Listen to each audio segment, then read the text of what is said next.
Sidang Dewan Undangan Negeri Johor bermula pada 18 Jun 2009. Perasmian sidang telah dilakukan oleh Duli Yang Amat Mulia Tengku Mahkota Johor mewakili Duli Yang Maha Mulia Baginda Tuanku Sultan Johor. Berikut ialah titah Baginda Tuanku Sultan Johor yang disampaikan oleh Duli Yang Amat Mulia Tengku Mahkota Johor. Kita dengarkan. Saya dititahkan oleh Duli Yang Maha Mulia Baginda Tuanku bahawa Tuanku tidak setuju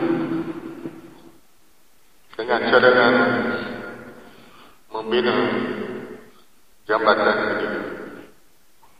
Akhir, saya mengucap terima kasih kepada kerajaan ini yang berusaha menjaga rakyat Johor supaya hidup.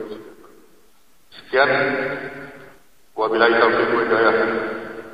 Wassalamualaikum warahmatullahi wabarakatuh.